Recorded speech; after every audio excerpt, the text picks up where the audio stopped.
Olá, tudo bem? Hoje trarei como tema para nossa reflexão os direitos do nascituro e o direito do natimorto. Nascituro é quando o bebê ainda está dentro do ventre materno.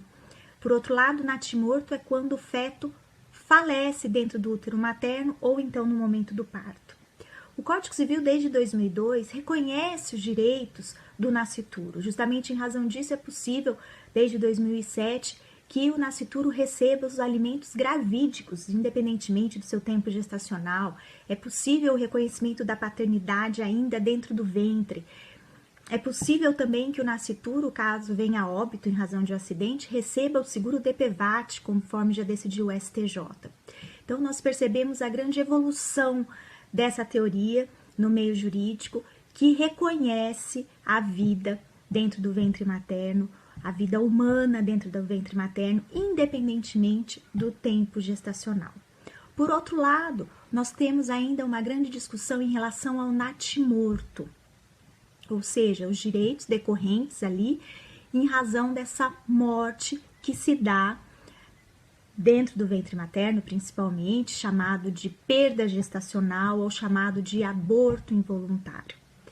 E recentemente nós tivemos uma discussão nesse sentido, mas eu acho que ela não foi tão abrangente, por isso a minha intenção aqui de reviver, de trazer à tona novamente essa discussão.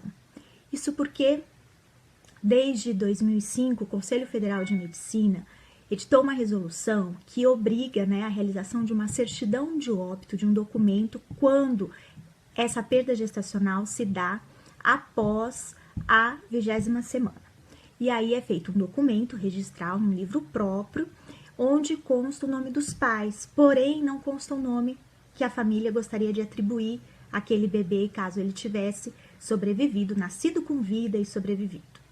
E aí os pais, sempre muito sofrido, esse momento tão difícil de luto, é um assunto que as pessoas não gostam de comentar, porque envolve uma morte, começaram esse movimento de obter esse direito, de colocar o nome ali, neste documento, o nome da criança, realizar às vezes uma solenidade, um sepultamento, enfim.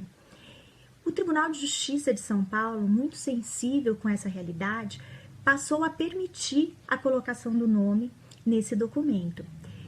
Então, a partir da 20ª semana é obrigatória a realização desse documento e aí é possível, então, a colocação do nome, caso os pais queiram dessa maneira. Já se a criança nascer antes desse tempo gestacional, aí isso passa a ser uma opção, mas isso só no estado de São Paulo. Em razão disso, houve uma propositura de um projeto de lei que foi aprovado no Congresso, porém foi vetado pelo presidente da República, que na época aí vetou no final do ano passado, por entender que poderia haver uma confusão de direitos, inclusive direitos sucessórios ao natimorto. E com todo o respeito desse posicionamento, nós entendemos que isso pode muito bem, facilmente ser resolvido com uma emenda legislativa, uma repropositura desse projeto de lei, dizendo que isso seria só para conferir o quê?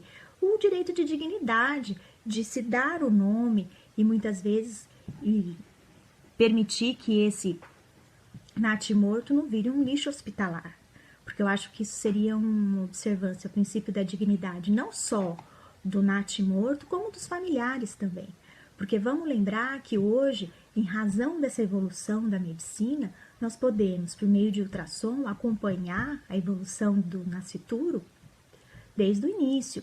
A partir da 5ª, da 6ª semana, os familiares já escutam o batimento cardíaco. Nós temos a possibilidade aí de já na 8ª semana saber o sexo do bebê. Na 12ª semana já se sabe exatamente se há algum risco ali de alguma alteração genética. Então, essa evolução, ela permite o quê? Um grande convívio, uma intimidade, uma proximidade entre os familiares e o nascituro.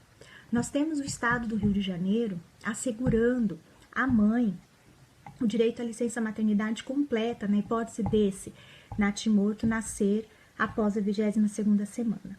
Mas, no cenário nacional, nós temos apenas a CLT, no artigo 395, assegurando, no caso do aborto, a mãe 15 dias de afastamento remunerado, 2 semanas de afastamento remunerado. Então, na verdade, os movimentos que lutam aí pelos direitos de uma perda gestacional, eles não pretendem nenhum tipo de direito de afastamento do trabalho, nada disso. O que se pretende é assegurar um princípio da dignidade da pessoa humana, já que para o nascituro os direitos são conferidos de acordo com o Código Civil a partir da concepção.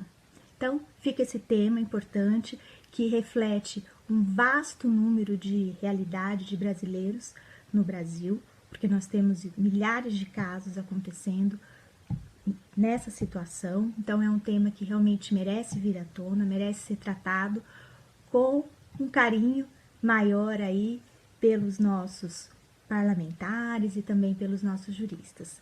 Muito obrigada. Até a próxima reflexão.